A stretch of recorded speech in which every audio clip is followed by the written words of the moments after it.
Number 10. Portia de Rossi. In her 2010 groundbreaking memoir, Unbearable Lightness, Portia de Rossi reveals the pain and illness that haunted her for decades, from a time she was a 12-year-old girl working as a model in Australia through her early rise to fame as a cast member of the hit television show Ally McBeal. She also detailed her struggles with and while living in the public eye, and recounted how she survived on 300 calories a day and took 20 laxatives daily, trying to maintain a weight of 82 pounds. According to her memoir, Portia both starved herself and putting her life in danger and concealing from herself and everyone around her the seriousness of her illness, and described the elaborate rituals around food that came to dominate hours of every day. The actress did this all while terrified that the truth of her sexuality would be exposed in the tabloids, and revealed the heartache and fear that comes from living a life in the closet, which was only magnified by her unrelenting desire to be thinner,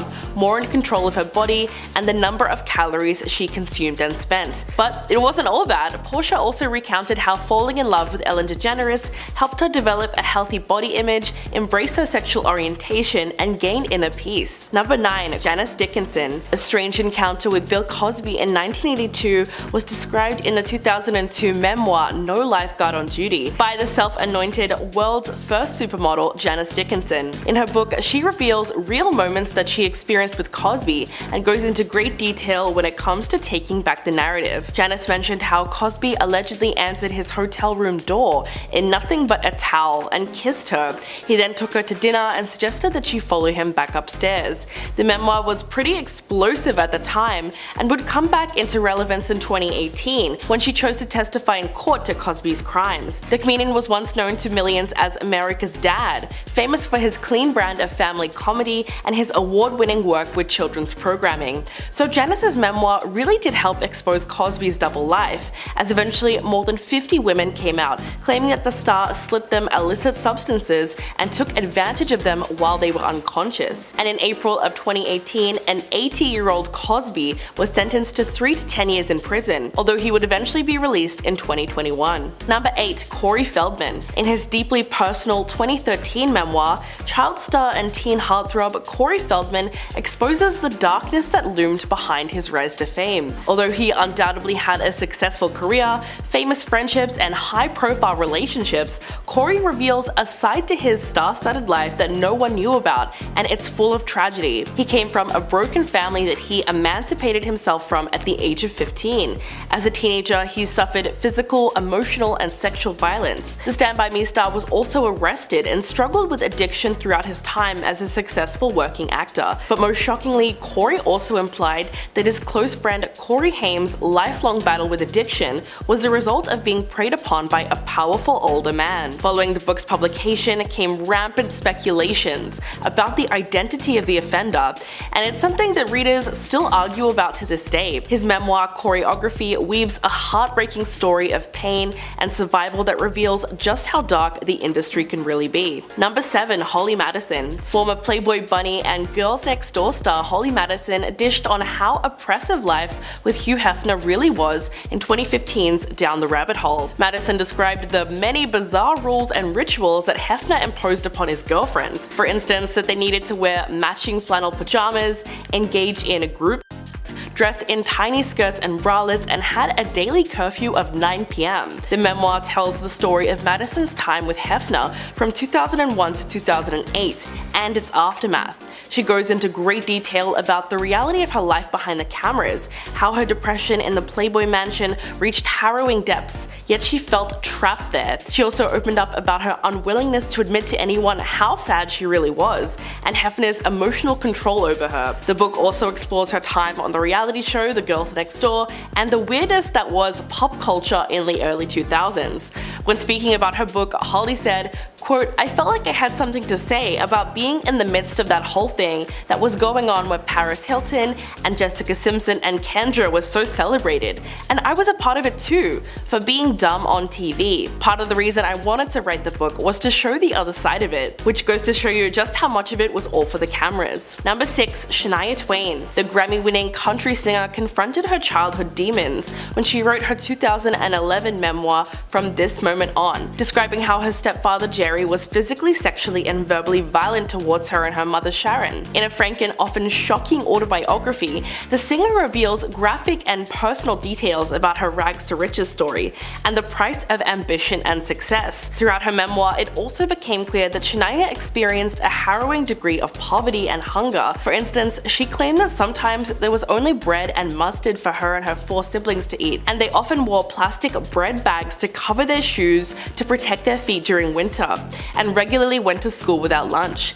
The singer also had to deal with a double betrayal in her life. She wrote about the heartache that she went through when she found out about the affair between her husband of 14 years, Robert Lang, and her best friend. As a result, Shania became so distraught that she literally lost her voice to spasmodic dysphonia, which left her unable to sing. So her memoir explores how she worked through all that heartbreak. Number 5. Sharon Stone. She became a Hollywood icon and a household name after her role in Basic Instinct, and in a 2021 memoir, The Beauty of Living Twice, she finally reveals the vulnerability behind her femme fatale persona. She goes into great detail about her experiences in Hollywood, like how she was tricked into that famous shot in Basic Instinct, and ill-equipped for fame when it finally came to her. She was also routinely taken advantage of in the male-dominated film industry. She claims that the filmmakers were not entirely honest about what they captured with the camera, and so they didn't have her complete consent to put that scene in the film. Quote, "I do think we have to create a think tank that really addresses what is a crime, what is a felony, what is consent." The name of her memoir actually comes from a life-changing brain hemorrhage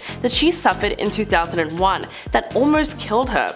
It left her without the basic ability to function, and she ended up losing her family, her career, and a huge part of her life, which she had to start again from the ground up. Stone also talks about how she went through a childhood of and violence to a career in an industry that actually brought back a lot of those memories for her, although in Hollywood it was all hidden under the cover of money and glamour. Number 4. Leah Remini. A former longtime Scientologist, King of Queens star Leah Remini opened up about her experiences in the church in her 2015 memoir, Troublemaker. As a teenager in the church's Sea organization, Remini said that she was reprimanded for sunning by the pool at the Scientology-run Sandcastle Hotel in Florida, and as a punishment was taken out to sea on a boat, thrown overboard, and nearly drowned by a group leader.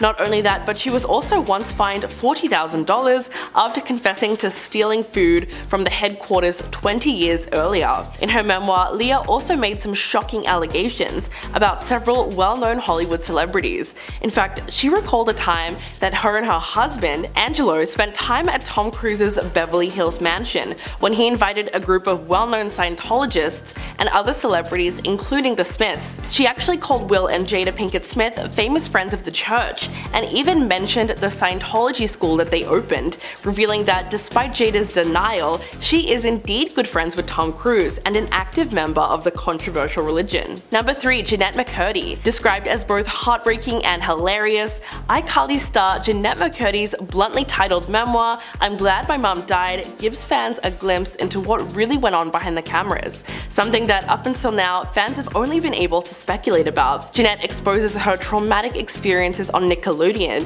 and the disturbing truth about how she was mistreated by her mother, who pushed her to be a child star, noting that the persona she was known for throughout her youth and her young adult life was a front forced upon her by her mom, who, in addition to everything else, was extremely physically inappropriate with both her and her brother, even when they were teenagers. Jannette also discusses the perils of young fame and reveals that she developed anorexia as a child, and talks about why she ultimately quit acting altogether. She also details numerous instances where she felt exploited as a teen actor, both on and off set. The actress refers to the person behind the demands as simply the creator throughout the memoir, never naming them. She simply describes him as mean-spirited, controlling, and terrifying, calling a time when she was filming an episode of iCarly that he insisted that she wear a bikini instead of a one-piece swimsuit, which she preferred. The revelations in her new book are absolutely shocking, and they really expose the traumatic experience of being a child star. Number 2. Christina Crawford.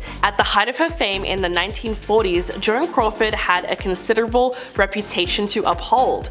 She won a 1945 Best Actress Academy Award for the lead role in Mildred Pierce. She lived in a beautiful house in Brentwood, LA, and used her wealth to adopt and raise 4 children, including Christina Crawford. For all of this, Joan was celebrated operated in the public eye and had extensive magazine spreads about her happy family life. But to her daughter, the facade was a complete lie, and eventually her frustration at the discrepancy between her mother's private existence and her public reputation bubbled over. In 1978, she published Mummy Dearest, which told the truth about her mother's character, that she was a sadistic perfectionist. It was the first tell-all celebrity memoir to talk so openly about childhood and subsequently was a worldwide sensation upon its release. In fact, it stayed at the top of the New York Times bestseller list for 42 weeks and even resulted in the 1981 film adaptation starring Faye Dunaway that would go on to become a cult hit. To this day, most people associate Joan Crawford with that infamous scene where she launches into a vicious tirade after discovering Christina's dresses were hung up on wire clothes hangers. So it's safe to say that her reputation never recovered. And coming in at number 1, Rose McGowan. In her 2018 memoir Brave, the outspoken actress takes readers behind the scenes of her life in Hollywood, where she has become known as one of the fiercest and realest women fighting to expose the ugly truth about Harvey Weinstein and the systematic misogyny that has defined the industry for so long. The most outspoken of all of Weinstein's accusers, McGowan opens up about when she first met the movie mogul at the Sundance Film Festival, but only refers to him in her book as the monster. She was at the premiere of her 1997 film Going All the Way when he sat behind her. The next day she was sent to his hotel room, where the two talked about films and her acting goals.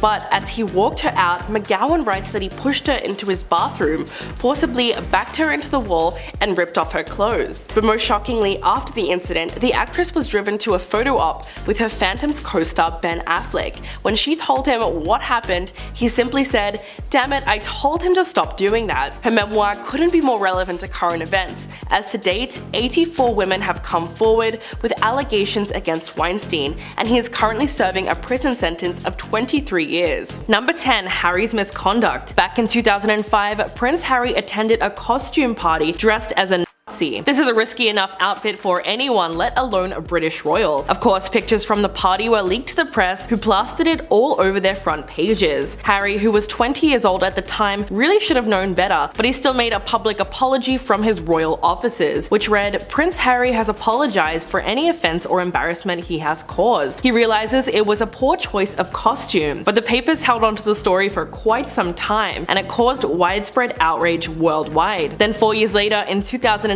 the prince was dealt another huge blow to his reputation when a tape emerged of him using racial slurs against members of his own army platoon. In the video, you can hear the prince using offensive language as well as racist terms. Once again, Harry had to make a public apology to try and save the royal family from further embarrassment. It didn't work, and the footage was relentlessly replayed around the world. If you're loving this video so far, please hit that like button, it would really help us out. Number 9, Prince Andrew's friend. The disgraced prince is no stranger to controversy.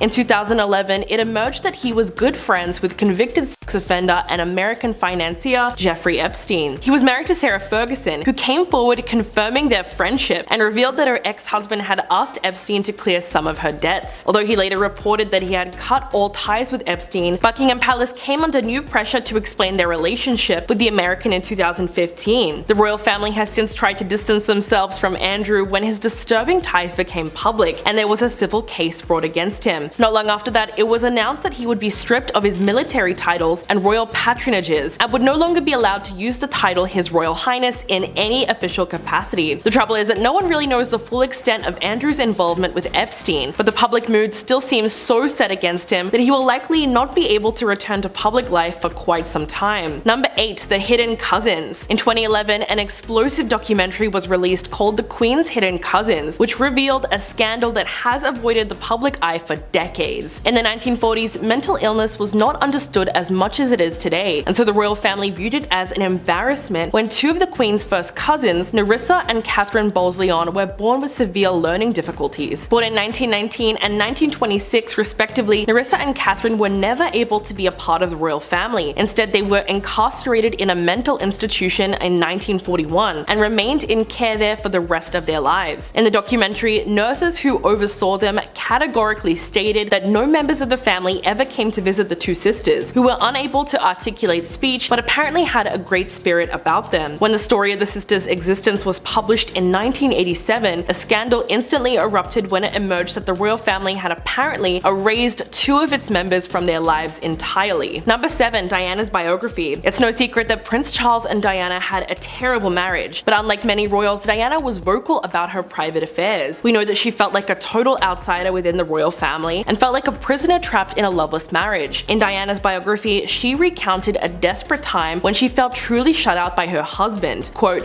"Charles said I was crying wolf. I said I felt so desperate I was crying my eyes out, and he said, I'm not going to listen, you're always doing this to me. I'm going to go riding now. So I threw myself down the stairs." She ended up falling right at the Queen's feet, and as it turns out, Elizabeth and Charles had nearly polar opposite reactions to her cry for help. According to Diana, the Queen comes out absolutely horrified, shaking. She was so frightened. Diana said that she was quite bruised around the stomach, but when Charles came back from riding, he just dismissed the whole incident and carried on out the door. Number 6. The hospital incident. Charles has always had a bit of a rocky relationship when it comes to being a father to his two sons William and Harry, although nothing really displayed his attitude as a parent more than the hospital incident in 1991, when an 8-year-old Prince William underwent emergency surgery for a skull fracture. The little prince was hit on the head with a golf club while playing with schoolmates. The injury was so serious that he was kept overnight at London's Great Ormond Street Hospital following an hour-long operation. Princess Diana spent the night sleeping in a bed set up near William's room so she could look after her son, whereas Prince Charles took a different approach entirely. Rather than stay and comfort his wife and injured son, after a 15-minute visit, the prince left the hospital to go to the opera. It's no surprise that when Buckingham Palace was informed of the prince's decision to keep his previous plans but keep in touch with doctors, he was completely bashed by the tabloids. Number 5. Beatrice's boyfriend. The Queen's granddaughter, Princess Beatrice, is 9th in line for the throne now. She's well known for being a socialite and a philanthropist, but she has certainly made some sketchy dating decisions in the past. In 2006, when the princess was just 17 years old, she started dating an American playboy called Paolo. This relationship was very troubled. Not only was Paolo older than the teenage princess, but he had a dark past. Prior to his relationship with Beatrice, Paolo was arrested for the manslaughter of 19-year-old Jonathan Duchatelia. Well, apparently he decided to confront Paolo for disrespecting women at a party, so he got beat up. Amazingly, the manslaughter charge was dropped and reduced to a lesser charge, but he even broke the terms of his probation while dating Beatrice by taking a trip to the French Alps. Talk about red flags. But thankfully, their relationship didn't last long at all. Number 4. Princess Anne's marriage. As the only daughter of Queen Elizabeth II, Princess Anne's romantic life has been under a microscope since she was young, despite the fact that the princess lives a relatively private life away from the constant scrutiny that often follows a member of the royal family. She married Lieutenant Mark Phillips in 1973 at Westminster Abbey in a highly televised and anticipated ceremony, but their marriage was deeply troubled, and Phillips ended up having an affair with New Zealand art teacher Heather Tonkin. This resulted in a daughter being born in 1985. The marriage was in complete shambles, but struggled on for 4 more years before Princess Anne and Mark Phillips separated in 1989. The divorce was finalized a few years later in 1992. Interestingly enough, Anne remarried later that year, becoming the first royal divorcee since Henry VIII. Their wedding was much more reserved than the first one, with only 30 guests and no cameramen. And 30 years later, they are still happily together. Number 3. Margaret's heartbreak. Princess Margaret famously fell in love with Peter Townsend and was so dedicated to the man that she actually planned to marry him. But the relationship was doomed from the beginning, as he was 16 years older than her and already married with 2 children. While Townsend eventually divorced his wife in 1952, the Church of England's then strict rules about remarriage after divorce forced Margaret's hand. Under the Royal Marriages Act of 1772, the princess required the Queen's permission to marry before the age of 25. Although she had turned 25 that August, she still needed the Parliament's approval, and they had already made it clear that they would never offer her consent. She would have been able to marry him if she gave up her title and rights of succession, but Margaret was also aware that it would have never been allowed by the church either. She released a heartbreaking statement saying, "It might have been possible for me to contract a civil marriage, but mindful of the church's teaching that Christian marriage is indissoluble, I have resolved to put these considerations before any others." Number 2. Princess Diana's struggles. In 1992, Andrew Morton published his biography on the Princess of Wales, called Diana: Her True Story. It contained explosive details about Diana's eating disorder, something that was long rumored in the press but never covered this extensively. It turns out his source for it all was Diana herself, who passed the author confessional tapes. Quote, "The bulimia started the week after we got engaged and would take nearly a decade to overcome. My husband put his hand on my waistline and said, 'Oh, a bit chubby here, aren't we?' And that triggered off something in me and the Camilla thing. I was desperate." Diana revealed that she was driven to an eating disorder by being trapped in a loveless marriage and the pressure of being in the public eye. But her raw, candid confession sent shockwaves through the world at a time when eating disorders were rarely talked about openly. To have a global superstar do so and on such a stage challenged a major societal stigma. And coming in at number 1, Prince John. Born on July 12, 1905, Prince John was the youngest son of King George V, the Queen's grandfather. The young boy reportedly suffered from epilepsy, and the royal family was not particularly interested in having him live a very public life as a royal because of the stigmas behind the disorder. So they deployed a very familiar tactic to cope with what they thought would have been a scandal. They hid the child away from public view. Royal biographer Christopher Wilson has noted that some family trees completely leave out Prince John's name. He explained that if they feel they have somebody that isn't up to scratch, they want to write them out of the history books. And this happened in the case of Prince John. The moment that he died, we hear no more about him, which is incredibly sad but not unusual behavior when it comes to the British monarchy. Number 10, iCarly's stunt double. If you want to know something that proves the people at Nickelodeon only care about money, I've got a scandal for you that was almost swept under the rug entirely. In 2014, a stunt woman from iCarly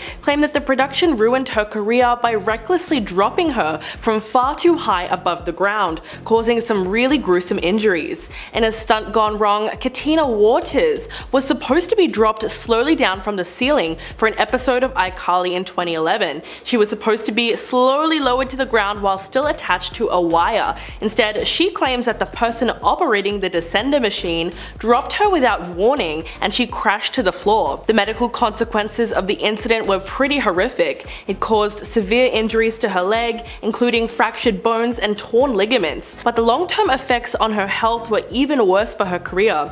Waters was a highly successful stunt actor who performed in dozens of TV shows and movies, but of course she missed out on a lot of work following the incident. Subsequently, she decided to sue the producer, Schneider's Bakery, plus Nickelodeon and MTV networks for pain, suffering, and loss of earnings. And she made the right decision, as it later emerged that it wasn't the first time something like that had happened on the show. Number 9, the GAC. After seeing countless celebrities being slimed on TV for years, there was an extremely high demand for Nickelodeon to release their iconic gooey green sludge to the public. This led the network to release what they called GAC into toy stores across the country in 1992, much to the delight of 90s kids everywhere. The product wasn't exactly slime that they had on the Nick shows, it was more like a squishy putty that made funny noises when you pressed it between your hands. Kids also loved the name GAC because not only was it onomatopoeia, but it also just sounded like how the product felt. However, the branding turned out to be a highly controversial decision, as the name itself was common street lingo for illicit street substances. In fact, it was literally a term for the substance that goes onto a spoon. The story goes that while someone on the Nick crew was working with the then nameless slime one day, they nicknamed it GAC, which became a naughty inside joke on set because of its meaning. Game show host Mark Summers was in on the joke too and eventually started saying it live on air, but Nickelodeon's marketing department allegedly had no idea and just cluelessly went along with it. Number 8, the voice of Dora. The network had a really big mess on their hands when Caitlin Sanchez, the teenager who starred on Dora the Explorer until she reached puberty, alleged that when she made the deal with Nickelodeon to voice the iconic character, she was given just 22 minutes to sign the contract without an experienced lawyer.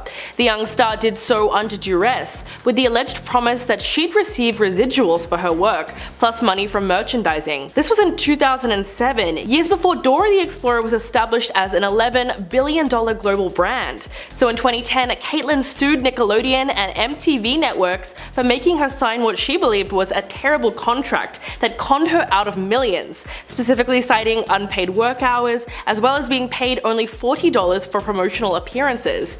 The legal battle made headlines throughout the world thanks to statements made by Caitlin's attorney that if Nickelodeon refuses to pay up by a certain date, he would expose their humiliating secrets. But the young voice actor ended up settling for $500,000, but then tried to re-sue because she and her family thought that the lawyer acted fraudulently and didn't tell her that most of the settlement would be eaten by taxes and lawyer fees.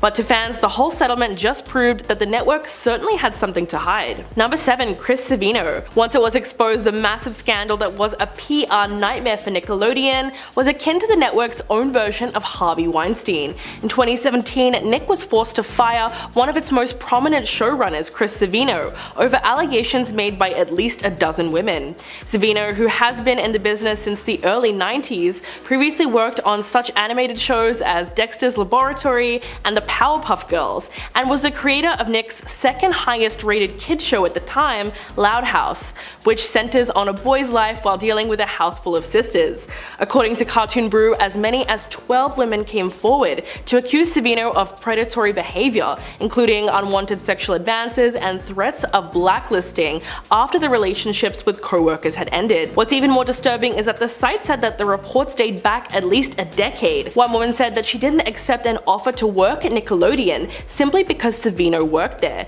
She alleged that when they both worked for Disney, he sent her explicit text messages and photos, and once offered her a job in exchange for inappropriate things. Ann Walker Farrell, the director of BoJack Horseman, also came forward with her own Savino horror story from the early 2000s, when both of them worked at Cartoon Network. Just goes to show you how cases involving power and inappropriate behavior infect almost every corner of Hollywood. Number 6. Zoey 101. The show was a boarding school set dramedy that hit Nickelodeon in January of 2005. Starring as protagonist Zoe Brooks, Jamie Lynn Spears was reportedly brought on by its creator Dan Schneider, all because she looked a lot like her older sister and superstar Britney Spears. But little did fans know there was actually a scandal brewing behind the set, as its star was just 16 when she fell pregnant, which would have been a bombshell for the very PG show. In her memoir, Things I Should Have Said, Jamie Lynn Spears confessed that her team decided that her pop star sister should not be told about her pregnancy because it was too risky.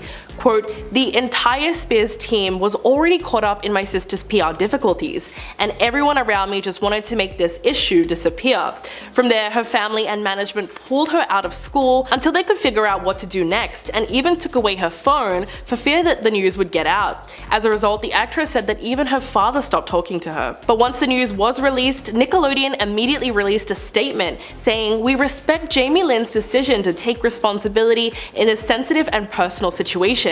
And after wrapping shooting for the 4th season of Zoey 101, the network cancelled the series altogether. Number 5. Jason Biggs. In the early seasons of Teenage Mutant Ninja Turtles on Nickelodeon, Jason Biggs could be heard voicing lead turtle Leonardo, but scandal quickly erupted at the network when it was revealed that his social media activity was offensive enough that there were many calls to Nickelodeon to protest his involvement with the show. So in 2014, after only 2 seasons, he was ultimately replaced by Seth Green on the popular series, and for a good reason. Jason's Twitter in the 2010s was a PR nightmare. In fact, there didn't seem to be any topic too controversial for him to joke about, like a Bachelorette contestant who died, a plane crash, the Pope, women's basketball, and sexually explicit comments about the politician Paul Ryan's wife. But the jokes backfired big time when the official Ninja Turtles Twitter account gave a shout out to Jason's personal account and encouraged their followers to check it out. It's safe to say that the kid-friendly and PG network is not pleased with the immense backlash that they started receiving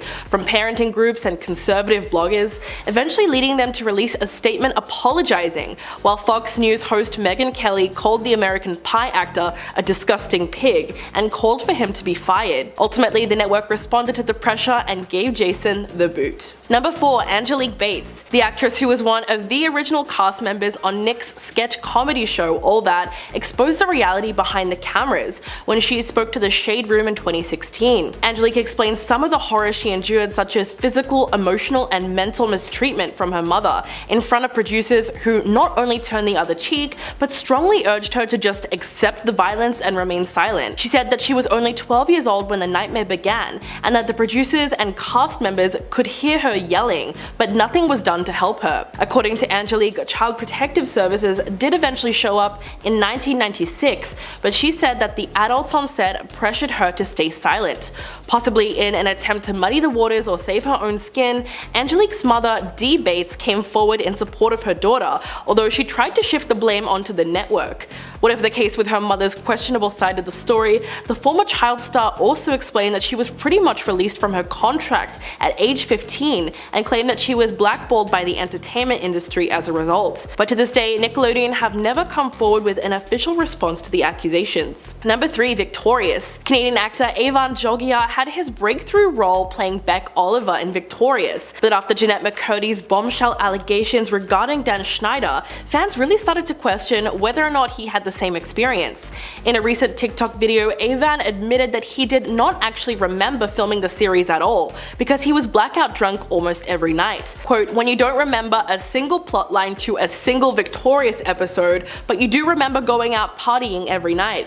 When one fan added that the show seemed like a fever dream to her, Evan just said, "Me too, and I was there." And when another fan asked, "So Beck was hungover all the time?" he just said yes. This admission was significant because in Jannette's new memoir, she talks about the creator pressuring her to drink while she was underage, allegedly saying, quote, "The Victorious kids get drunk all the time. The iCarly kids are so wholesome. We need to give you guys a little edge." Sometime later, she claims that Schneider got into trouble with Nickelodeon for inappropriate behavior with the young cast and was not allowed to be near the actors anymore, meaning that he had to direct them from a separate control room. So it's entirely possible that he was creeping on more than just one actor. Number 2. Jannette McCurdy. The iCarly star recently released her new memoir, which has been described as both heartbreaking and hilarious. The blunt title, "I'm Glad My Mom Died," shocked fans upon its release, because it reveals what really went on behind the cameras, something that up until now fans have only been able to really speculate about. Jannette exposed her traumatic experiences on Nick, and the disturbing truth about how she was mistreated by her mother, who pushed her to be a child star, noting that her own persona that she was known for throughout her youth and her young adult life was all a front forced upon her by her mom, who in addition to everything else was extremely physically inappropriate with her. Jannette also discusses the perils of young fame and reveals that she developed an eating disorder as a child, and talks about why she ultimately quit acting altogether. She also goes into great detail of numerous instances where she felt exploited as an actor, both on and off set. Describing the creator as mean-spirited, controlling, and terrifying, the former Nick star recalled a time when she was filming an episode of iCarly that he insisted that she wear a bikini instead of a one-piece swimsuit, which she was much more comfortable with. Number 1. Drake and Josh. This show was one of the most popular shows on Nickelodeon in the early 2000s. Starring Drake Bell and Josh Peck, the sitcom was one of the network's most successful projects from that time. So when the truth finally came out, fans were understandably left disillusioned and upset. Nobody knew that behind the scenes, Josh heavily struggled with addiction. Looking to feel better about himself, the actor explained in an interview that he lost 127 pounds in an 18-month time span while filming the show. But when that didn't bring him happiness, he admitted that he turned to alcohol and illicit substances for help. But that was nothing compared to the revelation that his co-star was caught grooming young fans. In July of 2021, Drake Bell pled guilty to attempted endangering of children and disseminating harmful materials to juveniles after a young woman came forward and accused him of predatory behavior.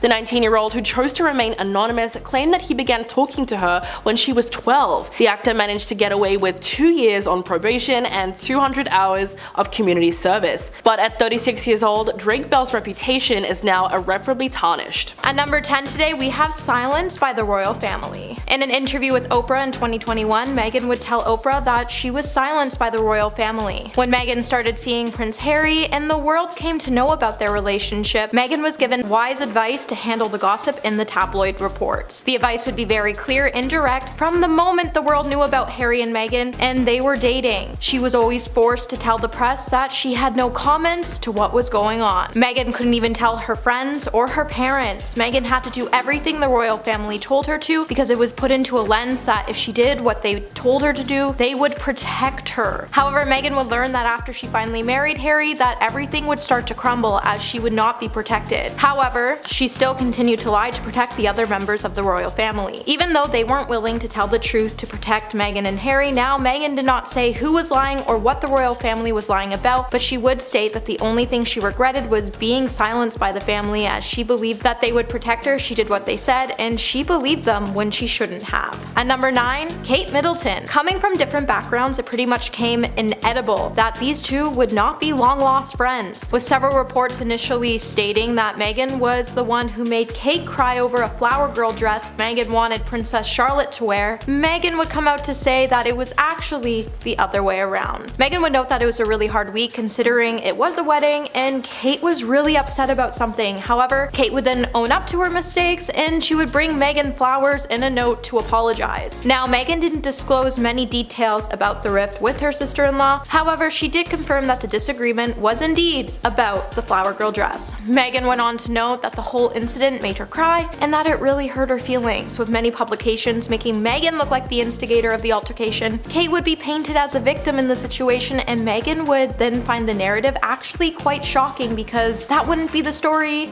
and she described the situation as being the start of the rift between her and Kate. Hey my little peaches, are you liking this video so far? If so, don't forget to give it a thumbs up and subscribe to the channel. And number 8, formality. In episode 2 in Meghan and Harry's new documentary, Meghan would recall her first time meeting Prince William and Kate, and with it she would reveal that the formality presented to the public by the royal family even carries on behind closed doors. With Meghan meeting Kate for the first time, when they came over for dinner, Meghan recalls how she wanted to feel comfortable, so she opted to wear casual clothes. She chose to wear ripped jeans and was barefoot. When she went to greet the royal couple, she went in for a hug and didn't realize how hugging was actually really jarring for a lot of Brits. This is when Meghan would understand that the formality on the outside even carried on through the inside. The royal family has this forward-facing way of being, and Meghan thought just when you could close the door and relax, she would find out that the formality still carries on over both sides, and it was really surprising to her. With Meghan wanting to do things her own way and break the formality, she found out it was really hard to connect with the family and fit in, and she found this formality to be actually just too tropical for her. And number 7, the thoughts of her unborn child. After it was revealed that certain unnamed members in the royal family actually expressed their concern over Meghan and Harry's unborn child Archie, a lot of people tried to pinpoint which members of the family actually have those thoughts. In the months that Meghan was pregnant, she would be told that Archie would not be given security, a title, and that there was also conversations with some family members that they were concerned about how dark his skin might be when the child was born. Meghan would go on to say that majority of the concerns addressed to Harry were about what it would mean or look like if Archie was born with darker skin, as the royal family believed if a child was born with darker skin, it would be very damaging to their image. While Harry and Meghan did state that it wasn't the Queen or Prince Philip that were part of the conversation, it leaves you to think that the only people that were left to have this conversation were King Charles, Prince William,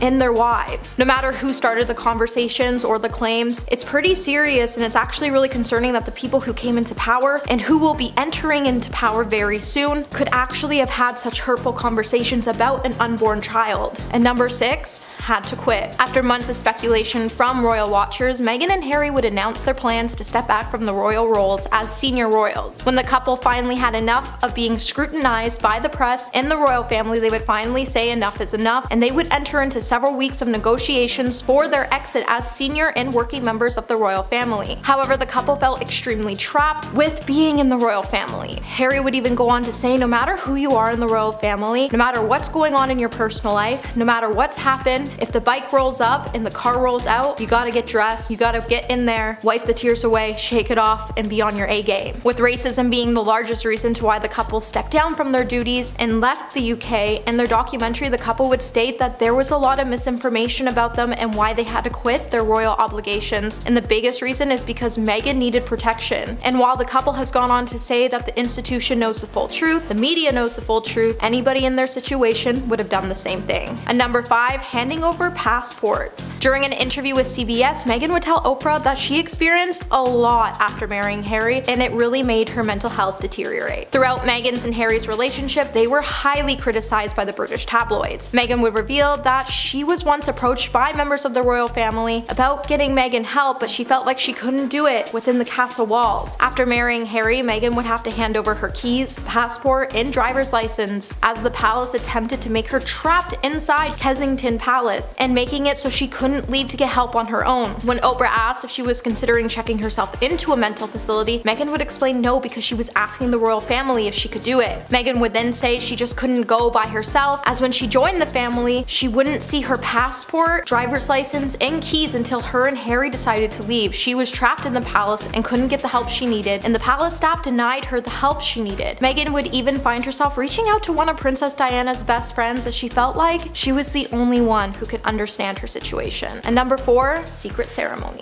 Just 3 days before their official ceremony, Harry and Meghan would actually get married in secret. Just 3 days before their televised royal wedding in 2018, according to Meghan, they would secretly get married in their backyard because they both wanted to get back down to the basics and have a moment for just the two of them. Since their actual wedding day was to be televised, Meghan and Harry felt like their wedding wasn't actually for them and it was just for everyone else. So the couple decided to call the Archbishop and said, this spectacle is for the world, but we want our union between us. So the vows that we framed in our room are just the two of us in the backyard with the Archbishop of Canterbury. With the Archbishop claiming that the legal wedding was on Saturday, the couple just exchanged vows in the backyard, but it wasn't a legal wedding. Under English law, there needs to be at least 2 witnesses to take place in a registered venue for a marriage to be legit. So it's clear that the couple just wanted to do something for themselves before making this thing actually official, and it's actually a pretty sweet gesture if you think about it. And number 3, Harry's A-list. When Harry was one of the world's most eligible bachelors, he had a number of different girlfriends that never seemed to stick. In Meghan and Harry's new documentary, Harry would speak about the media scrutiny that brought intense pressure on his relationships, and he would compare it to things that he saw as a child with his mother, Princess Diana, after she divorced Prince Charles. Harry would say that she was one of the most powerful women in the world, but after the divorce, she was completely exposed. Harry would then explain that he has seen things, learned things about how women marrying into the institution will have to understand it comes with pain and suffering. So Harry said he didn't think he would ever meet someone who was willing and capable to withstand all the baggage that came with him. With his relationships only lasting a matter of weeks or months before it was splattered all over the tabloids, when he met Meghan, he was terrified that she would be driven away by the media. Meghan would then later reveal that Harry actually has an A-list of potential qualities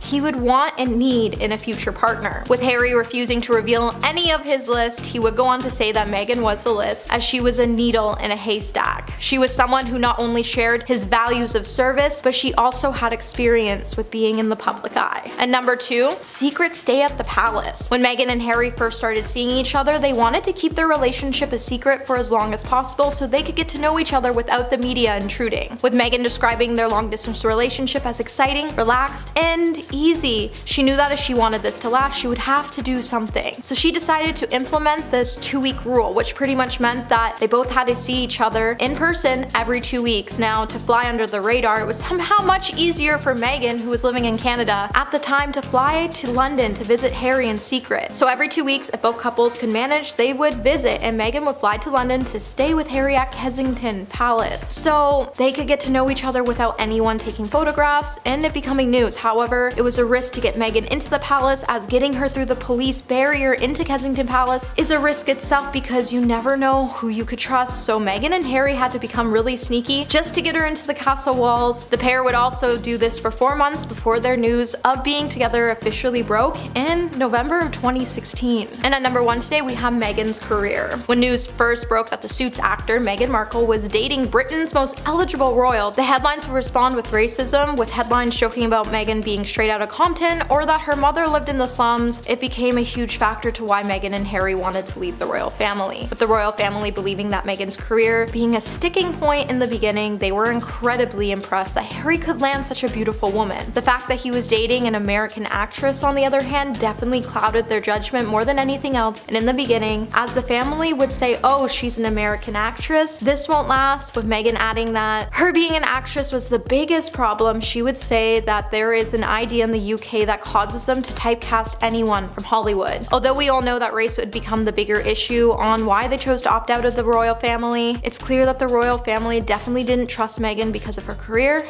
and where she was from. Coming in number 10, the secret gift. When Elvis Presley passed away on August 16, 1977, the world was in shock. Elvis' daughter Lisa was in the next room when her father passed away. Just being 9 years old at the time, the future singer was perhaps more overwhelmed than anyone else. Knowing that she couldn't just send her father off in a coffin without something special from her, she decided to place a special gift inside his coffin. While thousands of fans queued up to pay their final respects to Elvis, just before the doors opened to the venue, Priscilla and Lisa Marie would be escorted to where her father was laying. While the king was styled to look his best, looking upon her father for the final time, Lisa Marie would make one special request. Funeral director Robert Kendall recalled that Lisa asked him if he could give her gift to her father. Robert recalls that she held held up this thin metal bracelet, and that he agreed once her and Priscilla ensured it would not fall into the wrong hands. With thousands of fans outside, they feared someone would see the loose bangle on Elvis's wrist and take it as a souvenir. So Priscilla and Robert placed it on Elvis's wrist and tucked it underneath his shirt cuff to ensure no one would be able to take this precious gift given to him by Lisa Marie. Number 9. The empty seat. Lisa Marie spent many of her days at Graceland as it was her home and heart of Elvis Presley. And she loved the mansion so much because it immortalized the rock and roll legend. Lisa made no secret of her love of the special property that she was reared in and still called home. The late star was lent on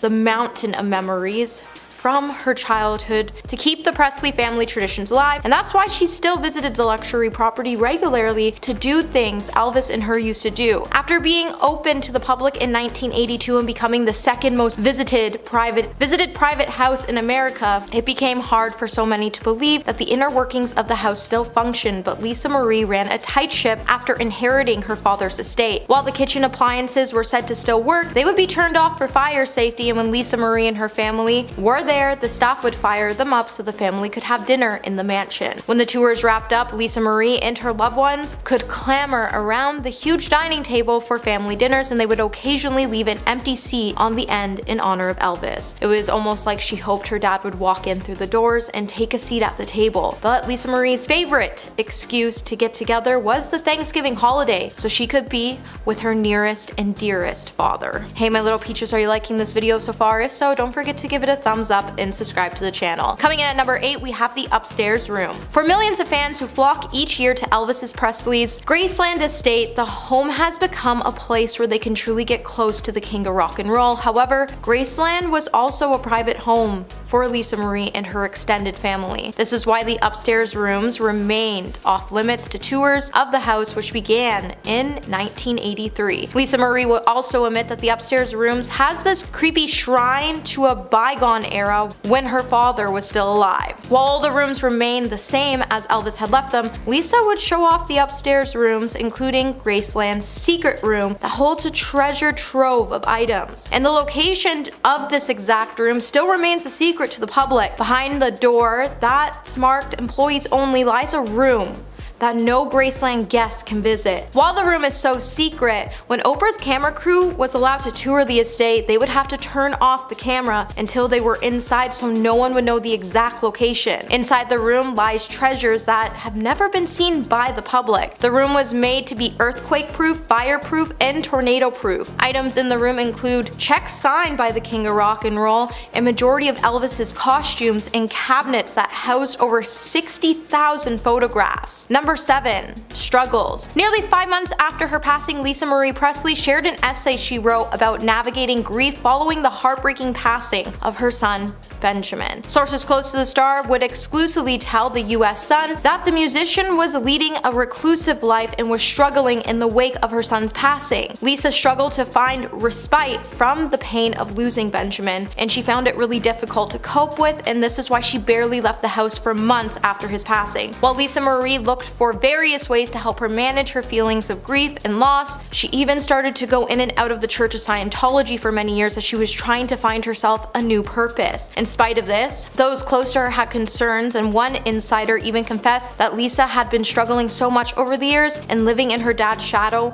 Many who knew her feared that she would pass away at a young age. Lisa is said to have had a lot on her plate in the years and months ahead of her passing, and she was struggling personally with her family relationships and handling her exes. Number 6. Isolation. Due to Lisa Marie's personal struggles, she spent her final days on trying trek between Los Angeles and Graceland. A source close to the family echoed that by saying Presley, who lived most of her life in the limelight, had been living a reclusive life and had especially struggled since her 27-year-old son Benjamin passed away in 2020. In Lisa Marie's final years, she was racked with grief over Ben, as he was her baby and he relied on her so heavily. So after she found out that he had passed away, her whole world completely fell apart and she found it really difficult to cope with, so she spent most of her days in isolation. Graceland. Despite her personal struggles, Lisa Marie always tried to keep in good spirits, at least when she did venture into the public. And her final speech at Graceland would prompt fans to erupt in applause. While Lisa would also address her grief in an essay for People, she would say, "Grief does not stop or go away in any sense, a year or years after the loss. Grief is something you have to carry with you for the rest of your life, in spite of what certain people or culture wants us to believe." Lisa was struggling and never wanted to admit it, but her heart had been shattered since losing her son, and the grief took a huge toll on her. Number 5.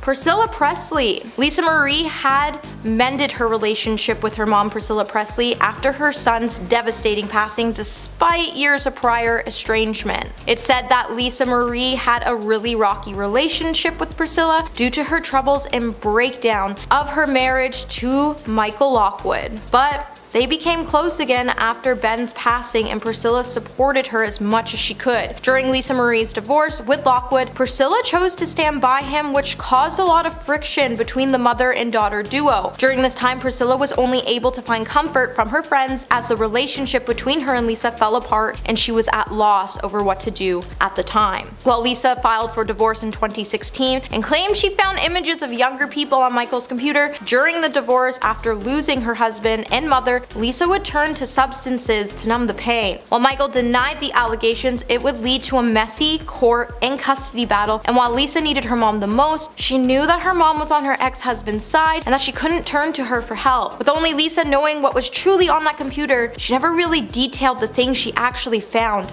on that computer to the public. Number 4, the alarming red carpet appearance. Extra host Billy Bush did the final Golden Globes red carpet review of Lisa Marie Presley and immediately realized that something was amiss. Just 2 days before her passing, Lisa Marie would walk the red carpet at the Golden Globes. She attended to support the Elvis biopic of her father. Since Bush has recalled his brief red carpet talk with an ashen and unsteady Lisa Marie by saying she was very uneven in her balance. The speech was very slow, and definitely when the interview was over, I turned to my producer next to me and said, "Something's off here." She was certainly with it, just a second slow, but she was there. She was definitely there, just a tad off in some way. For the interview, stars had to navigate 2 steps to the platform where he stood, but Presley was struggling to do so, so Bush went down and met the star on the red carpet itself. Also, there's been videos at the event that show her walking unsteadily and being escorted by her manager, who grabbed her arm to give her support. It's clear that something was going on with the star and she didn't want to talk about it. Number 3, the safe place. Much has been said about the secrets that lie within Elvis Presley's Graceland bedroom. The private sanctuary has remained off limits to the public since his passing. However, during an interview in 2013, Lisa Marie spilled secrets about the room, and she would say Elvis Presley's bedroom was one of the places she would feel the safest. It said that Lisa would always keep a key for the upstairs with her and go up there, and up there was just Elvis and her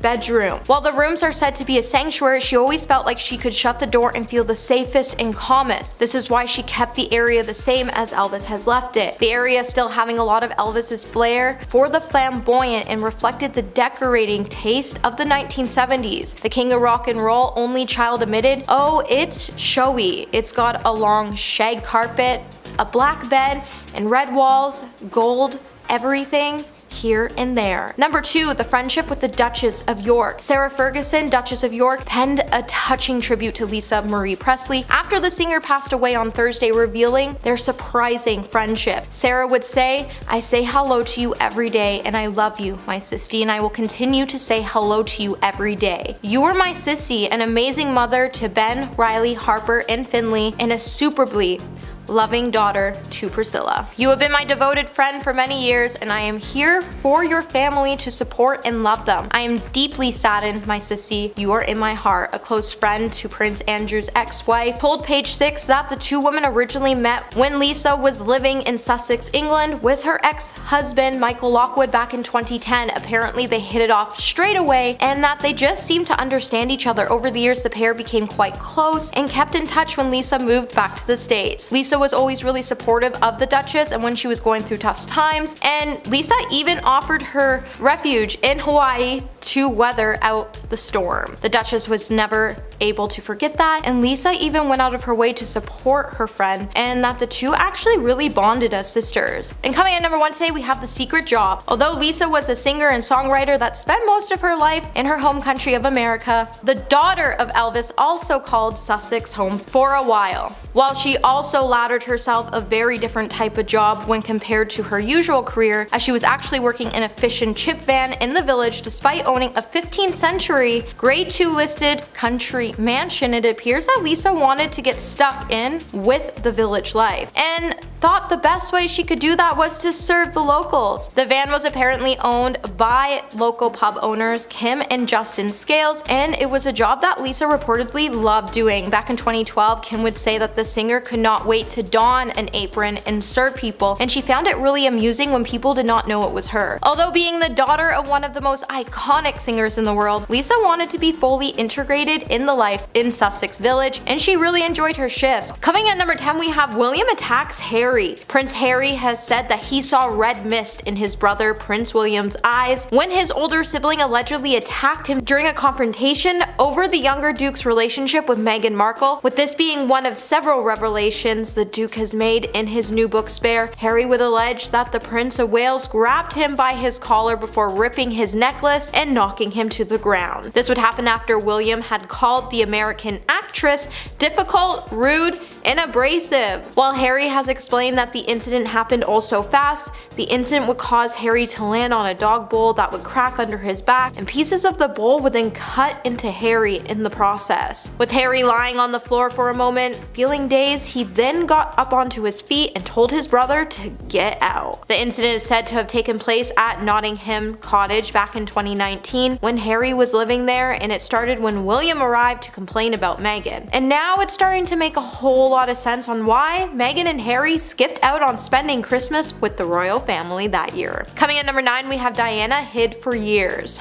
We were all shocked when we learned that Harry would be discussing some never-before secrets surrounding his mother's passing in his new book, and let me tell you, Charles definitely has his hands full with this. In Harry's forthcoming memoir, Spare, Harry would state that for years he thought his mother went into hiding after the world came to learn about her passing. Harry would also say he admitted this thought to his brother Prince William after his brother missed a yearly ski trip to Colchester because he hated posing for photographs. Harry would then note that William even admitted that he used to believe the same thing. Now, the world would come to learn of Princess Diana's passing in August of 1997 after she passed away due to injuries she obtained in a car crash while she was in Paris. Harry would then claim that he even believed that Princess Diana had faked her passing to escape the scrutiny, as he recalled that her life had been miserable as she was constantly being hounded, harassed, lied about, and even lied to. So he thought she staged the accident so she could create a diversion and run away. Hey my little peaches, are you liking this video so far? If so, don't forget to give it a thumbs up and subscribe to the channel. Coming at number 8, we have Diana's passing. So after Diana passed away in a tragic car accident in Paris, Harry would open up about how he learned about her passing. Writing about his mother's passing, Harry would state that he was only 12 years old when he would be woken up by his father after he came into his room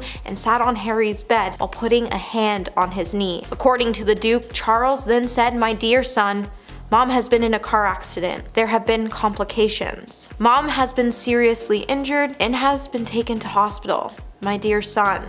Harry would go on to imply that Charles kept calling him his dear son, and when he was speaking really quietly, it would give him the impression that Charles was in shock. However, the whole thing just seems pretty sad because Harry said he didn't even cry and his father didn't even hug him during the conversation. He just placed his hand on his knee and told him it would all be okay. This is when also Harry would notice that Charles had already broken the news to his older brother William. It just seems a little strange the way Charles went into his room to break the news, and it makes you question if there was anything really fishy that went on with the passing of Princess Diana. Number 7. Prince Philip's passing. The start of Harry's memoir, Spare, would begin with him detailing the sad moment his grandmother, the late Queen Elizabeth II, told him that his grandfather, Prince Philip, had passed away. Just days before Philip's funeral, Harry added that he woke up to 32 missed calls before having a brief conversation with the Queen, in which she informed him of Philip's passing. Harry has also recalled the harrowing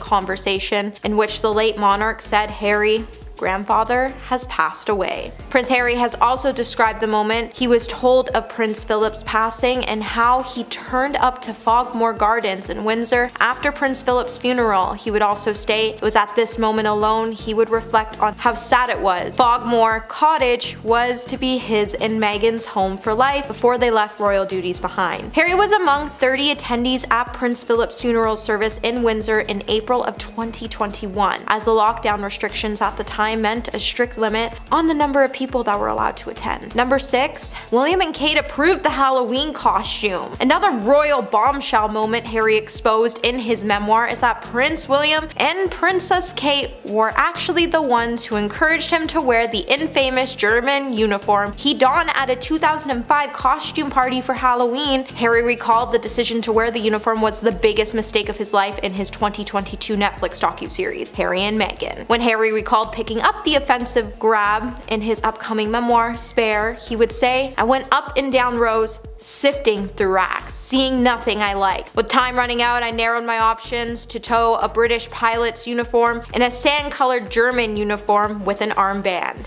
and a flat cap." Harry then recalls that he called Kate and William to ask what they thought, and they picked out the offensive German uniform. So Harry rented it plus a silly mustache, and after getting the costume, he went back to their house and tried it all on. He then noted that both Prince William and Kate howled in laughter as they pointed fingers at him, rolling on the floor in laughter. Harry would then apologize again for his poor choice of costume, and he went on to say he was really sorry if he caused any offense or embarrassment to anyone. Number 5. Brothers asked Charles not to marry Camilla. As more details of Prince Harry's hotly anticipated memoir, Spare, is revealed, there have been a number of moments from the royal past that are coming up into the spotlight. Among these reports, Harry would claim that he and his brother had asked their father not to marry Camilla. Back in 1996, Charles would famously divorce Princess Diana following several years of formal separation and a messy, public scandal surrounding Charles's extramarital affairs with Camilla. After the divorce, Charles would go on a date with Camilla, but their relationship would remain highly controversial. When the question came, Harry and William proposed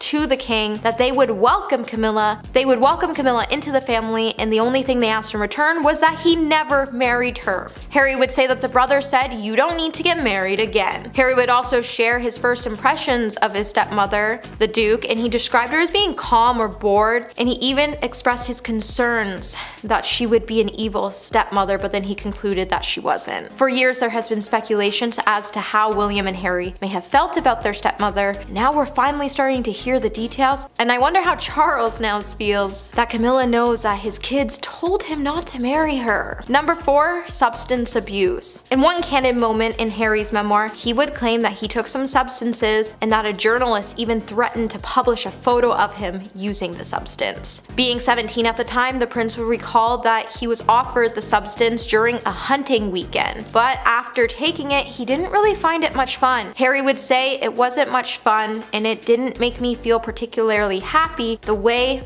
the others seemed to. But it did make me feel different, and that was my main goal, to be different." Harry admitted when he was 17 he was pretty much willing to try anything that would upset the established order. However, the prince would then describe the incident as being one of the biggest mistakes of his life, and he also felt so ashamed after doing the substance that all he wanted to do afterwards was make things right. Later in the memoir, Harry would even detail how a journalist would threaten to expose him using the substance and that they would publish a photograph of the Duke using it. For the journalist eventually admitted that the photo didn't even exist.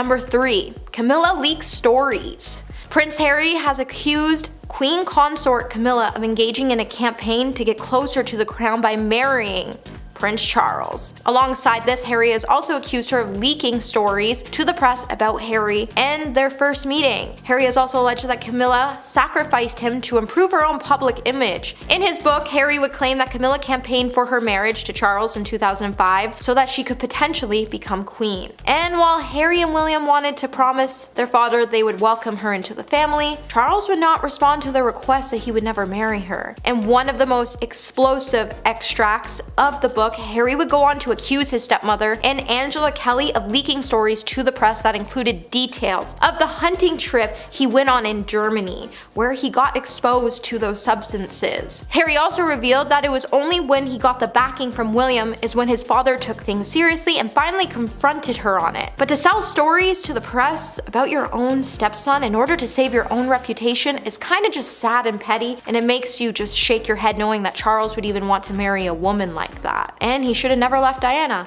That was his biggest mistake. Number 2, the last conversation with the Queen. One of the most heartbreaking stories in Harry's memoir is when he revealed his emotional final words to his beloved grandmother, the Queen, at Balmoral, just hours before she passed away. In his autobiography, Harry would describe that he whispered into her ear and told her that he hoped she was happy and that she would finally be able to reunite with Prince Philip, who passed away a year earlier. Harry would also go on to tell his grandmother that he admired her for having carried out her duties until the end. Harry would then say he scrambled to Scotland to see his grandmother on September 8th last year after Buckingham Palace had announced that she was gravely ill. However, he failed to reach the estate before she passed away at the age of 96. In a moving passage, the Duke would describe that he learned the Queen's passing after he checked the BBC News website. Upon arriving at Balmoral, he was greeted by Anne, the Princess Royal, who took him upstairs to the room where his grandmother was still lying. Harry would then say, "I advanced with uncertainty, and I saw her.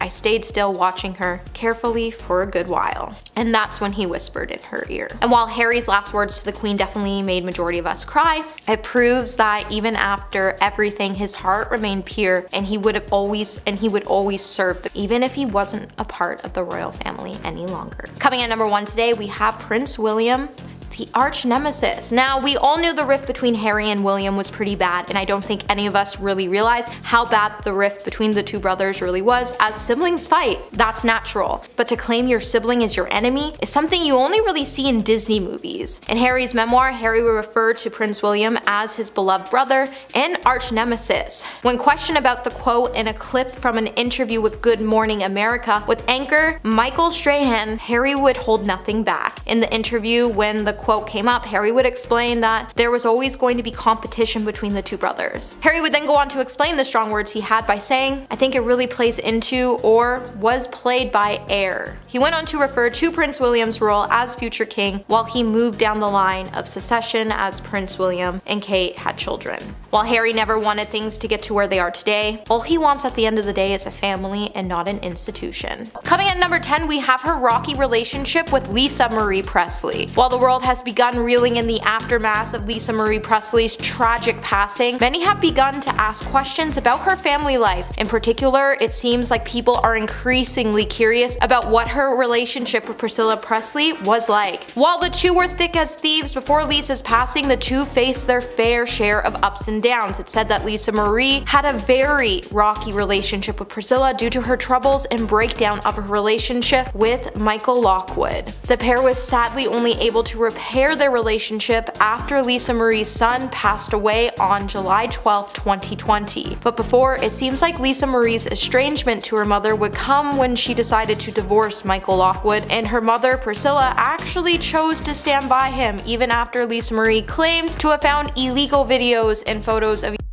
on Michael Lockwood's computer. While sources say Priscilla had to be comforted by her friends as her relationship between her and Lisa fell apart, this is when she felt lost over what to do at the time. But she would have never had a rocky relationship with Lisa if she just chose to stand by her daughter like a mother should always do. Number 9, her love for Elvis Presley. When Elvis Presley broke up with his wife Priscilla Presley in 1973, the couple remained really close until his passing, and later Priscilla Presley Presley would admit that she never stopped loving him even after he passed away unexpectedly just years after their divorce. And even his passing made her realize that she didn't want to live in a world without him. It's even been said that after their divorce, the pair actually walked out of the courthouse holding hands. Priscilla and Elvis would split after his substance abuse and affairs got way too out of hand, but their relationship kept intact, and they still spoke to one another frequently. To this day, Priscilla's love for Elvis is so strong that she can't even be in the same room as Elvis impersonators when they are dressed up as the star, as it's too hard for her. Back in 2014, when Priscilla Presley was set to attend Elvis Festival in Collingwood, Ontario, she agreed to do the event, but there was one huge rule for the festival that they would have to follow in order to have her attend, and this rule would be that Elvis impersonators couldn't be in the same room as her. However, when one did come into the event not dressed up as Elvis, as he was following the rules, Priscilla would be left feeling very emotional as he reminded her of Elvis, and she would even praise the festival for keeping Elvis's story alive. Hey my little peaches, are you liking this video so far? If so, don't forget to give it a thumbs up and subscribe to the channel. Number 8. Her life at 14. Elvis and Priscilla's relationship was much darker than what even some of the biggest fans may have realized. Even those who already casually knew that Priscilla was quite young when she met Elvis may still don't know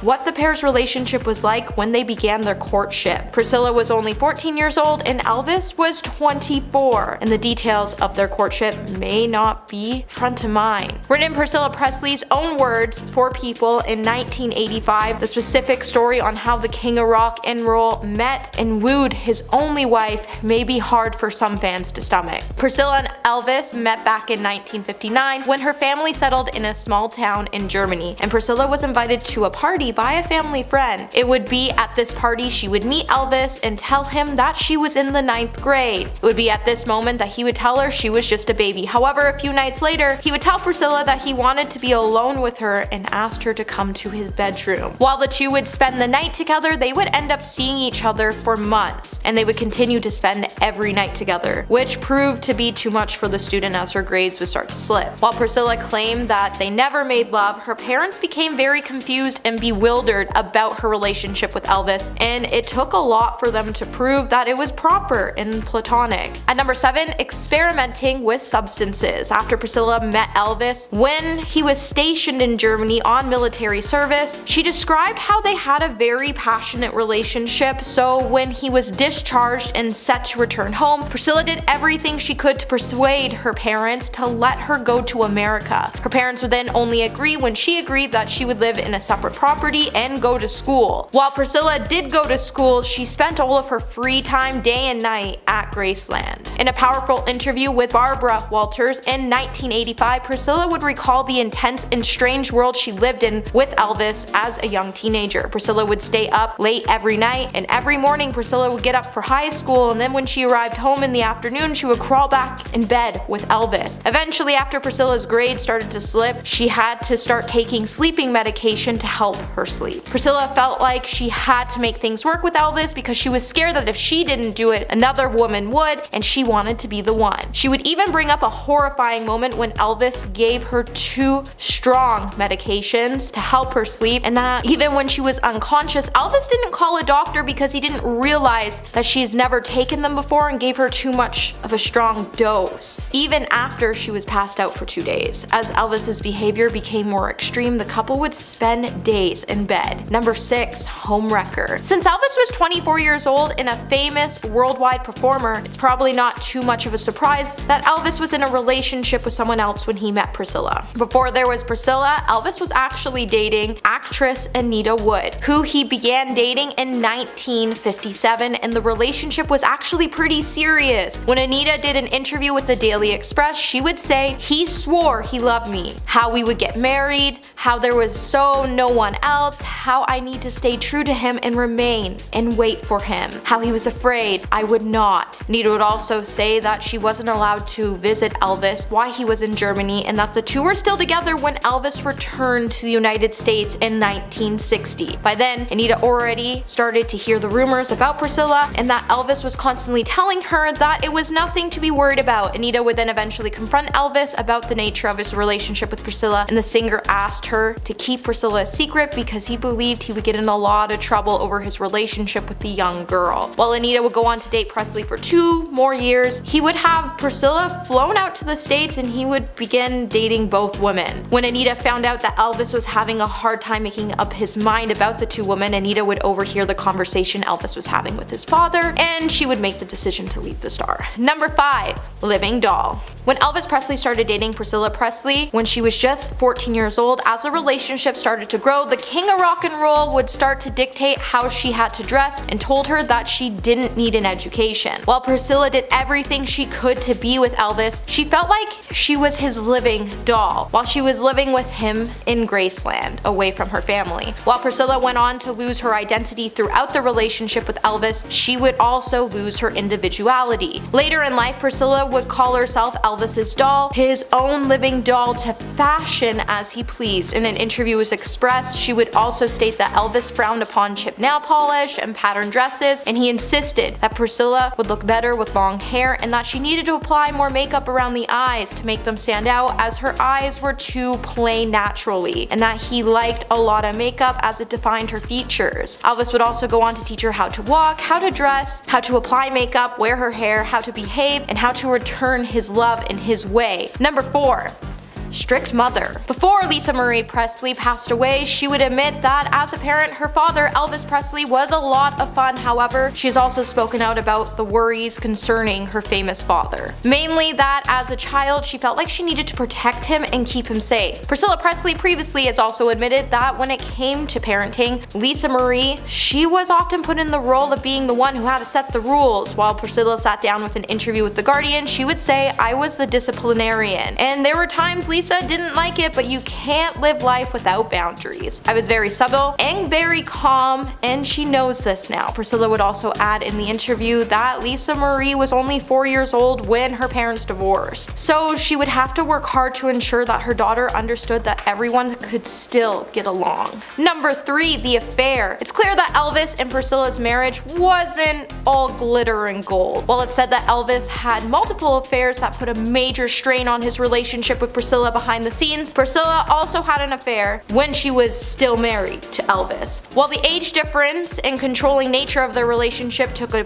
toll on Priscilla, ultimately she decided that she needed an outlet, as there were times she didn't even feel like she was a person because Elvis was always the concerned person, as he came first and no one cared about her feelings, or what she was going through. Ultimately, Priscilla eventually started to seek out the company of another man during her 10-year marriage. In the book Elvis and Me, Priscilla would allege that her ex-husband had affairs during their marriage. Despite that, Elvis reportedly became incredibly angry when he discovered that Priscilla had an affair of her own. She would also go on to say that she was dating fitness instructor Mike Stone when she was still married to Elvis, and added that her husband had a big reaction when he found out. It would later be revealed that Elvis was so angry he even tried to get his entourage to hire a hitman to get Mike. Number 2. Stole custody of Lisa Marie Presley's kids. Priscilla Presley's daughter Lisa Marie Presley was a mom to 4 children, Benjamin, Riley, and twins Finley and Harper. When Lisa Marie ended up locked in an incredibly difficult custody battle with her ex-husband Michael Lockwood for quite some time, it said that Priscilla even had custody of Lisa's twins Finley and Harper as the custody battle dragged on. In 2017, Priscilla would reveal on ABC News that the twins had been living with her for some time, and she would go on to say it's still very family-oriented environment for them. It's been over 9 months. They're great. They're doing wonderful. They're living a great life. They see both parents, and we'll see what happens. At the time, the California Department of Children and Family Services was involved in the care of the twins, and the move came after Lisa Marie filed claims of sexual misconduct against Michael Lockwood. And coming in number 1 today, we have saved Elvis's fortune. Just after Elvis Presley unexpectedly passed away in 1977, his net worth was a surprising $5 million, which is much lower than most people would expect and much lower than what he earned in his lifetime. With his estate being left to his daughter, grandmother, and father after the passing of Elvis's father and grandmother, Lisa Marie Presley was left as the sole beneficiary of Elvis's estate. Priscilla then served as the executor of Elvis's estate until Lisa Marie's 25th birthday. During this time, she devised a plan to rebuild the late singer's fortune, giving her daughter an extremely comfortable lifestyle and future. While some pressed Priscilla to sell Graceland for liquidation purposes, she opted to turn the home into a tourist attraction with the help of Jack Soden. She also worked to buy the surrounding properties around Graceland, making sure they became stores that sold Elvis's merchandise and eventually rebuilt Elvis's estate into a massive fortune.